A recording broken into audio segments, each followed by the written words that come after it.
One criticism of a wealth tax is that the income used to build that wealth has already been taxed. So the criticism of a wealth tax is that it is a double tax. Putting aside the fact that most taxes besides income tax are also double taxation, and thus that this criticism is kind of meaningless and misleading, there is a more important underlying reason to tax wealth. The wealthiest people in society do not make their money working. They hold assets, and their capital gains are neither earned by them nor subject to income tax. Once people reach a certain level of accumulated asset wealth, it builds up faster than people can spend this wealth. For example, a diversified investment portfolio can produce an annualized rate of return above 10% over the long term. Someone with 100 million invested could see gains of 10 million per year. They can comfortably live on much less than this and reinvest the remainder to stay ahead of inflation. They will grow richer every year without working and without paying income tax. That is why it is necessary to tax wealth. Even if the super wealthy pay capital gains tax on assets sold for spending money, they are growing wealthier without paying any taxes on that increasing wealth. This wealth does not come from nowhere. It represents value created by others. Land values increase because taxpayers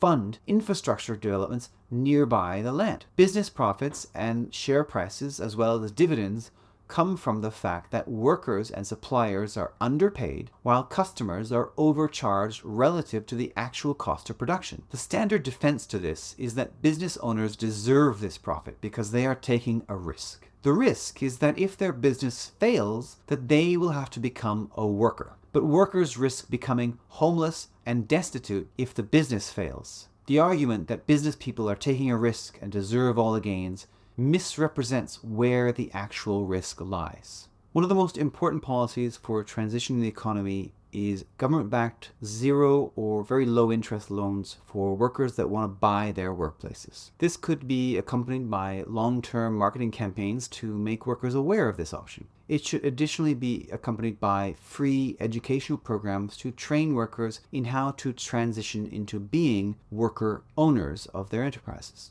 This is a better option than having the government nationalize the business. The workers are the ones who have vested interests in the business succeeding. They are also the ones with the knowledge and skills necessary to keep the enterprise running efficiently. With higher taxes, wealthy people may sell their assets to pay their taxes or before leaving the country, if that's what they want to do. These assets will include businesses, which is why the government must plan accordingly before enacting tax reforms. An economy with a maximum wealth level should encourage cooperative businesses to facilitate spreading the benefits of economic growth and productivity between more people in society. Cooperative businesses have the advantage of recognizing the fact that successful enterprises require the hard work of many people. They are better structures for rewarding the hard work of many people working towards a collective goal. It's better to reward key personnel with ownership rather than to share profits with external owners that do not contribute to the success of the business and do not work for the business. A cooperative business can divide high asset values between multiple owners to spread wealth between more people. This enables capital-intensive businesses or those requiring large infrastructure investments to surpass individual wealth limits. They do this, of course, by sharing the wealth among all the owners. The more democratic nature of cooperative decision-making and the greater accountability to workers as also the owners makes cooperative businesses less susceptible to control by sociopaths. Worker owners cannot be easily removed, so if they are negatively affected by the influence of sociopaths in their organization, they are likely to band together and remove these individuals from the corporate structures. Individuals that choose to live on the minimum provided by society can be assigned work to contribute back to society. When this happens, it should be part-time work so that they can take advantage of apprenticeships, training, education, coaching,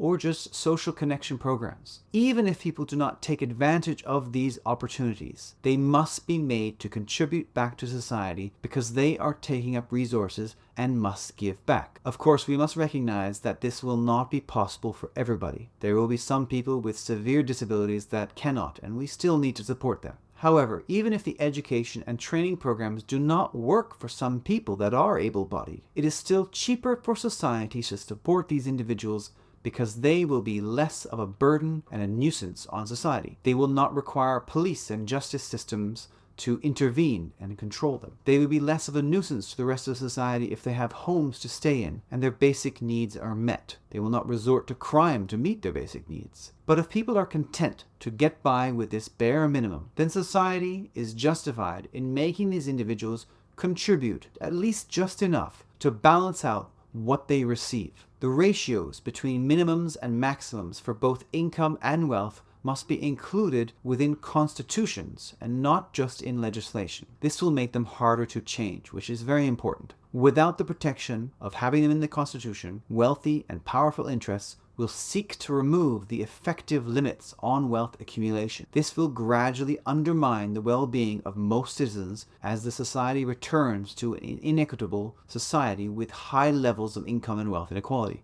So it's very important that the ratio can only be changed by a popular referendum and only debated by a random selection of citizens in a citizens' parliament, as we discussed in another video. Severe mandatory penalties must be written into the Constitution for anyone trying to undermine, cast doubt upon, or remove minimum and maximum income limits to wealth and income.